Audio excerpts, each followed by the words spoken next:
বন্ধু দেখ দেখ, আব্বু আমাকে ঈদে কতগুলো শপিং করে দিছে। আমাদের ছেলে কিন্তু আজকে মহা খুশি, ওর মন মতো শপিং করতে পেরেছে বলে, তাই না রে বাবা?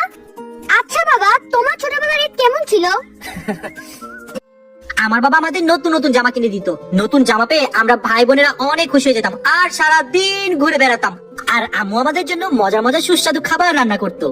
কিন্তু বাবা, সবকিছু তোমার ছোটবেলার সাথে মিলছে, শুধুমাত্র একটা জিনিসই মিলছে না, সেটা হলো তুমি ঈদে আমাদের সবাইকে কত কিছু কিনে দাও, কিন্তু তুমি কিছু কিনো না, এমন কেন?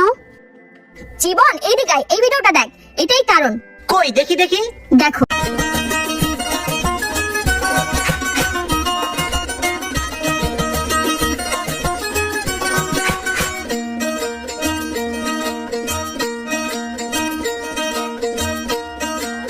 মনা, এই জুতা চলে দেখি।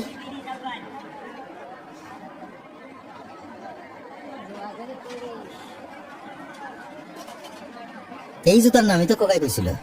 আঙ্কেল, এটা কিন্তু ব্র্যান্ডের জুতা, একদম 1000, কোনো দামাদামি নাই। কি এই 1000 টাকা তো কোপাই নিছে? বাবারে, আমি 300 টাকা দেব। কাকাই তো দেখি ব্র্যান্ড বুঝে না, এক জোড়াই আছে, আপনি 2 জোড়া একসাথে লইবেন দেখা 100 টাকা কমায় রাখুন। যাও, আর 50 টাকা বাড়াই দেবো না, তুমি দিয়ে দাও তোমার না। হ্যাঁ ভাবছি এটা ওটা পুটি আর ইলিশের দাম কি এক হয় কাকা?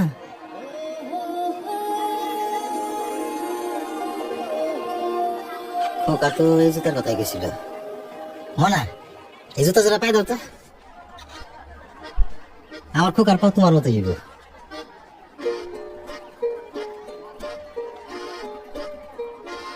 আমার খোকায় পাইছে আবার ওর মায়ের রং, খুব মানাইব। আপনি কি করবেন? তাই তো একদম মজা।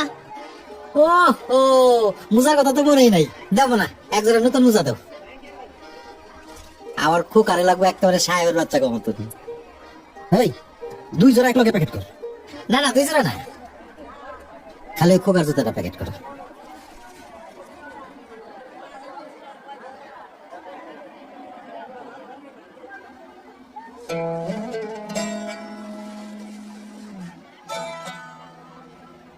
মুসিটা দিয়ে সেলাই করা একটু পালিশ করলে একটা চকচক হয়ে দেবো, তাই না মানা?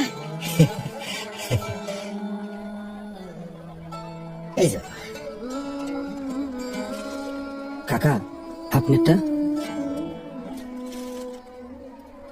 বাপ হও তখন বুঝবে।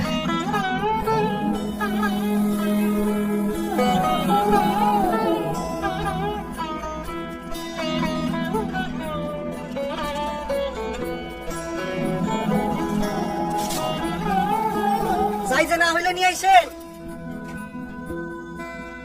কতই আপনাকে আজ বিলিয়ে দেশ আসমানি তাকে রমজানের ওই রোজার শেষে। এভাবেই ত্যাগের আনন্দে উদযাপিত হয় বাবাদের উৎসবগুলো। এমন অসংখ্য বাবাদের ত্যাগ মিশে আছে বাংলার জীবন জুড়ে। তাই এবারের ঈদের খুশি মহিমান্বিত হোক সেই সব বাবাদের ত্যাগের উপলব্ধি।